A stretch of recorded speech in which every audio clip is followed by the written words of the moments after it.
नमस्कार दोस्तों, आज का हमारा विषय है अपचय अभिक्रियाएं यानी रिडॉक्स रिएक्शन। इसमें आज हम इसके कुछ प्रैक्टिस क्वेश्चंस करेंगे। तो प्रैक्टिस क्वेश्चंस शुरू करने से पहले हम अपने इस चैप्टर का एक आखिरी टॉपिक पढ़ते हैं जिसका नाम है अपचयोपचन अभिक्रियाएं तथा इलेक्ट्रोड प्रक्रम यानी इलेक्ट्रोड प्रोसेस। जैसा कि हम पहले पढ़ चुके हैं, अगर हम जिंक की एक रॉड को कॉपर सल्फेट के सॉल्यूशन में डुबाएं तो इस अभिक्रिया के अनुसार संगत प्रयोग दिखाई देता है।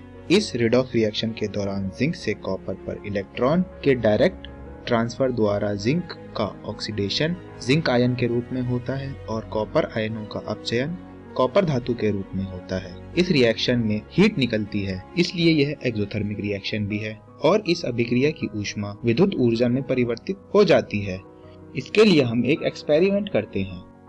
हम कॉपर सल्फेट के घोल को एक बीकर में रखते हैं और उसमें एक कॉपर की रॉड या स्ट्रिप को इसके अंदर डाल देते हैं और एक दूसरे बीकर में जिंक सल्फेट का घोल लेते हैं और उसमें जिंक की रॉड या स्ट्रिप डाल देते हैं। किसी भी बीकर में कोई भी अभिक्रिया नहीं होती और दोनों बीकरों में मेटल और उसके सॉल्ट के घोल के इंटरफेस पर एक ही केमिकल के रिड्यूस्ड और ऑक्सीडाइज्ड फॉर्म एक साथ प्रेजेंट होती हैं। ये अपचयन तथा ऑक्सीकरण अर्ध अभिक्रियाओं में उपस्थित स्पीशीज को दर्शाता है। ऑक्सीकरण और अपचयन अभिक्रिया में भाग ले रहे पदार्थ के ऑक्सीकरण तथा अपचयित स्वरूपों की एक साथ उपस्थिति रिडॉक्स कपल कहलाता है। इस ऑक्सीकृत स्वरूप को अपचयित स्वरूप से एक सीधी रेखा या तिरछी रेखा द्वारा दर्शाया जाता है। उदाहरण के लिए इस प्रयोग में दो रिडॉक्स कपल को Zn2+/Zn या Cu2+/Cu द्वारा दर्शाया जाएगा। दोनों में ऑक्सीकृत स्वरूप को अपचयित स्वरूप से पहले लिखा जाता है। अब हम कॉपर सल्फेट के सॉल्यूशन वाले बीकर को जिंक सल्फेट के सॉल्यूशन वाले बीकर के पास रखते हैं। दोनों बीकरों के घोलों को लवण सेतु यानी सॉल्ट ब्रिज द्वारा जोड़ते हैं। ये लवण सेतु यू आकृति की एक नली है जिसमें पोटेशियम क्लोराइड या अमोनियम नाइट्रेट के घोल को अगर अगर के साथ उबालकर यू नली में भरकर और ठंडा करके जेली बना देते हैं। इन दोनों सॉल्यूशन को बिना एक दूसरे से मिलाए हुए विद्युत संपर्क प्रदान किया जाता है। जिंक और कॉपर की रॉड को एमीटर तथा स्विच के प्रावधान द्वारा धातु के तार से जोड़ा जाता है। इसको हम डेनियल सेल कहते हैं। जब स्विच ऑफ स्थिति में होता है तो किसी बीकर में कोई भी रिएक्शन नहीं होती है और धातु के तार से विद्युत धारा प्रवाहित नहीं होती है, मगर स्विच ऑन करते ही हम पाते हैं पहला, जिंक से Cu2+ तक इलेक्ट्रॉनों का स्थानांतरण डायरेक्टली ना होकर दोनों छड़ों को जोड़ने वाली मेटेलिक तार द्वारा होता है जो तीर द्वारा विद्युत धारा में प्रवाह के रूप में दर्शाया गया है। दूसरा, एक बीकर में रखे सॉल्यूशन से दूसरे बीकर के सॉल्यूशन की ओर लवण सेतु यानी सॉल्ट ब्रिज के माध्यम से आयनों के माइग्रेशन द्वारा विद्युत प्रवाहित होती है। कॉपर और जिंक की छड़ों, जिन्हें इलेक्ट्रोड कहते हैं, में विभव का अंतर यानी पोटेंशियल डिफरेंस होने पर ही विद्युत धारा यानी इलेक्ट्रिसिटी का प्रवाह संभव है।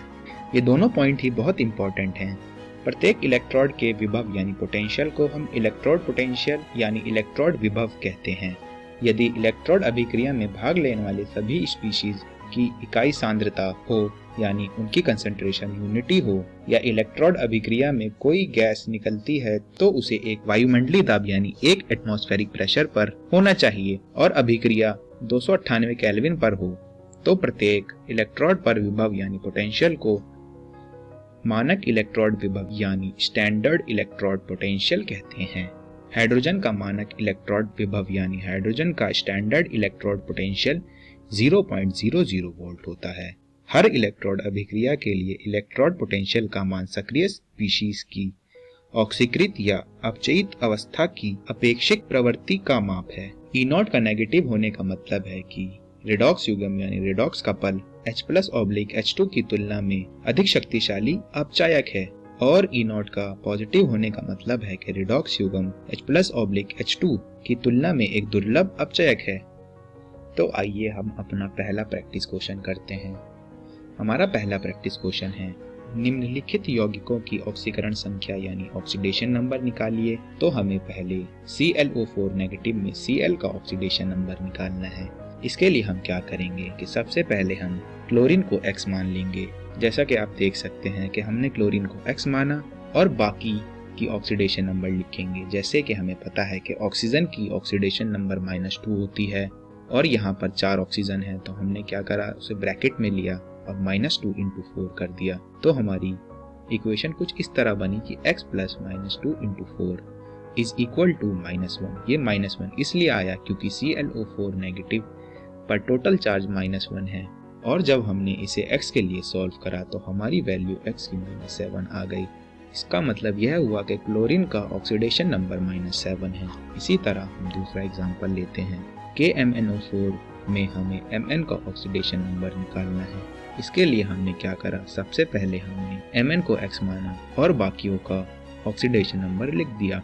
जैसे कि हमें पता है कि पोटेशियम का 1 होता है, प्लस Mn का हमने x माना है तो x लिख दिया, प्लस ऑक्सीजन का -2 होता है और यहाँ 4 ऑक्सीजन है तो -2 × 4 इज इक्वल टू 0। यहाँ 0 इसलिए है क्योंकि यहाँ टोटल चार्ज 0 है। और जब हमने इसे x के लिए सॉल्व करा तो x की वैल्यू आ गई हमारी +7। इसी तरह हमारा यह थर्ड एग्जाम्पल है। इसमें हमने H2SO4 में S की ऑक्सीडेशन नंबर निकालनी है। तो हमने क्या करा कि सबसे पहले S को x मान लिया और यहाँ 2 हाइड्रोजन हैं और एक हाइड्रोजन का ऑक्सीडेशन नंबर 1 होता है, तो हमने क्या करा, 1 × 2 कर दिया, प्लस ऑक्सीजन का -2 होता है और यहाँ 4 ऑक्सीजन है तो मल्टीप्लाई बाय 4 कर दिया, इज इक्वल टू 0। और यहाँ इज इक्वल टू 0 इसलिए है क्योंकि यहाँ टोटल चार्ज 0 है। जब हमने इसे x के लिए सॉल्व करा तो हमारी x की वैल्यू +6 आ गई। एक और एग्जाम्पल, PO4 3 नेगेटिव। यहाँ हमें P का ऑक्सीडेशन नंबर निकालना है, तो हमने P को x रखा, प्लस ऑक्सीजन का -2 होता है ऑक्सीडेशन नंबर, तो -2 × 4 क्योंकि यहाँ 4 ऑक्सीजन है, इज इक्वल टू -3। -3 इसलिए क्योंकि इसका टोटल चार्ज -3 है, जैसा कि आप देख सकते हैं। और जब हमने इसे x के लिए सॉल्व करा तो हमारी x की वैल्यू आ गई +5। इसी तरह हमारा लास्ट एग्जाम्पल कि Fe2O3 में हमें F की ऑक्सीडेशन नंबर निकालना है। इसके लिए हमने F को x माना और आप जैसे कि देख सकते हैं कि यहाँ 2 Fe हैं तो हमने 2x लिख दिया, प्लस यहाँ 3 ऑक्सीजन है और एक ऑक्सीजन का ऑक्सीडेशन नंबर -2 होता है, तो हमने क्या करा, -2 × 3 इज इक्वल टू 0 क्योंकि यहाँ पर टोटल चार्ज 0 है। और जब हमने इसे x के लिए सॉल्व करा तो हमारी x की वैल्यू आ गई 3। इसका मतलब यह हुआ कि हमारे Fe का ऑक्सीडेशन नंबर 3 है। हमारा दूसरा क्वेश्चन यह है कि हमें इस इक्वेशन को बैलेंस करना है बेसिक मीडियम में अर्ध अभिक्रिया विधि से। तो हमें जैसे कि पता है कि सबसे पहले हमने इस रिएक्शन को नीचे उतार लिया, उसके बाद हमने यहाँ पर जितने भी कंपाउंड हैं उनका ऑक्सीडेशन नंबर निकाला। जैसे कि ब्रोमीन का -1 है, Mn का +7 है, BrO3 में Br का +5 है, MnO2 में Mn का +4 है। और अब हमने देखा कि यहाँ किसका ऑक्सीडेशन हो रहा है और किसका रिडक्शन हो रहा है। जैसा कि हम इनके ऑक्सीडेशन नंबर देखकर बता सकते हैं कि ब्रोमीन का ऑक्सीडेशन हो रहा है क्योंकि यह -1 से +5 ऑक्सीडेशन स्टेट में जा रहा है। MnO4 में Mn का रिडक्शन हो रहा है, यह +7 से +4 में जा रहा है। और अब हम ये भी देख लेते हैं कि ये बैलेंस है कि नहीं। ऑक्सीजन और हाइड्रोजन को छोड़ के तो ऑक्सीडेशन में लेफ्ट हैंड साइड में भी एक ब्रोमीन है, लेफ्ट हैंड साइड में भी एक ब्रोमीन है। इसी तरह रिडक्शन वाली इक्वेशन में Mn लेफ्ट साइड में भी एक है और राइट साइड में भी एक है, इसलिए हमें यहाँ किसी फैक्टर से मल्टीप्लाई करने की कोई ज़रूरत नहीं है। अगला स्टेप है हमारा कि अब हम इसके ऑक्सीजन और हाइड्रोजन को बैलेंस करें। अब मैं आपको यह समझाता हूँ कि यह कैसे हुआ। आप जैसे ऑक्सीडेशन की रिएक्शन में देख सकते हैं कि राइट हैंड साइड पे ऑक्सीजन के 3 मॉलिक्यूल थे BrO3 में। इन 3 मॉलिक्यूल ऑफ ऑक्सीजन को कंपनसेट करने के लिए लेफ्ट हैंड साइड पे 3H2O ऐड कर दिए और 3H2O ऐड करने के वजह से यहाँ हाइड्रोजन 6 बढ़ गए, तो उसे कंपनसेट करने के लिए हमने राइट हैंड साइड पे 6H+ ऐड करे। और जब हमने राइट हैंड साइड पे 6H+ ऐड करे तो इसका टोटल चार्ज भी डिस्टर्ब हो गया। और जब हमने टोटल चार्ज और उसे कंपनसेट करने के लिए हमने 6 इलेक्ट्रॉन ऐड कर दिए। इसी तरह रिडक्शन वाली इक्वेशन में लेफ्ट हैंड साइड पे MnO4 में 4 ऑक्सीजन के मॉलिक्यूल हैं और राइट हैंड साइड में MnO2 में 2 हैं, तो इनका डिफरेंस 2 हुआ। तो हमें 2 H2O उस साइड ऐड करने हैं जहां पर ऑक्सीजन कम होंगे, तो वह राइट हैंड साइड पे है। MnO2 में 2 ऑक्सीजन कम है, तो हमने प्लस 2H2O जोड़ दिया, और 2H2O जोड़ने के वजह से यहाँ हाइड्रोजन बढ़ गए राइट हैंड साइड में, तो उसे कंपनसेट करने के लिए हमने 4H+ ऐड कर दिए लेफ्ट हैंड साइड में। और जैसे ही हमने यहाँ 4H+ ऐड करे तो हमारा टोटल चार्ज भी यहाँ पर डिस्टर्ब हो गया। तो टोटल चार्ज हमारा लेफ्ट हैंड साइड पर +3 था और राइट हैंड साइड पर 0 था। तो लेफ्ट हैंड साइड पर हमने 3 इलेक्ट्रॉन ऐड कर दिए कि total charge left hand side पे भी 0 हो जाए और लेफ्ट हैंड साइड पे भी 0 हो जाए। अब हमारा नेक्स्ट स्टेप यह होगा कि हम इनके इलेक्ट्रॉन जो हमने ऐड करे हैं वह कैंसिल कर दें। इसके लिए हम क्या करेंगे कि जितने ऑक्सीडेशन में इलेक्ट्रॉन होते हैं उतना मल्टीप्लाई कर देते हैं हम रिडक्शन में, और जितना रिडक्शन में इलेक्ट्रॉन होते हैं उतना मल्टीप्लाई कर देते हैं ऑक्सीडेशन में।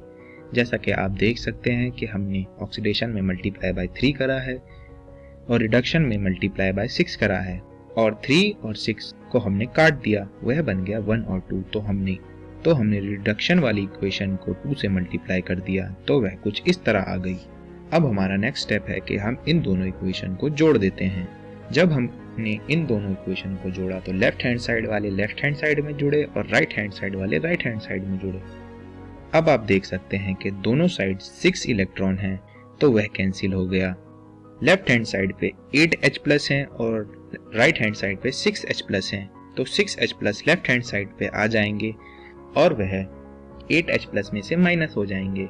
इसी तरह लेफ्ट हैंड साइड पे 3H2O है, वह राइट हैंड साइड के 4H2O के साथ माइनस हो जाएंगे। तो फिर हमारी रिएक्शन कुछ इस तरह हो जाएगी कि जैसा कि आप देख सकते हैं कि 8H+ minus 6H+ is equal to 2H+ हो जाएगा। जैसा कि आप लेफ्ट हैंड साइड पे देख सकते हैं कि 2H+ है और 4H2O माइनस 3H2O H2O हो जाएगा, जैसा कि आप राइट हैंड साइड पे देख सकते हैं इस रिएक्शन के। क्योंकि ये रिएक्शन बेसिक मीडियम में हो रही है और हमने पढ़ा था कि अगर रिएक्शन बेसिक मीडियम में होगी तो हमें उतने ही OH ऐड करने पड़ेंगे जितने के H+ आयन रिएक्शन में प्रेजेंट हैं। तो यहाँ पर 2H+ आयन इक्वेशन में है, तो हमने दोनों साइड 2OH- आयन ऐड कर दिए। अब आप देख सकते हैं कि 2H+ plus 2OH- 2H2O molecule बनाएंगे, तो वह हमने कुछ इस तरह लिख दिया। अब लेफ्ट हैंड साइड वाला 2H2O और राइट हैंड साइड वाला H2O माइनस होंगे एक दूसरे में से, तो हमारी रिएक्शन कुछ इस तरह आ जाएगी कि Br- plus 2MnO4- plus H2O gives us BrO3- plus 2MnO2 plus 2OH-। यही हमारा आंसर है। धन्यवाद।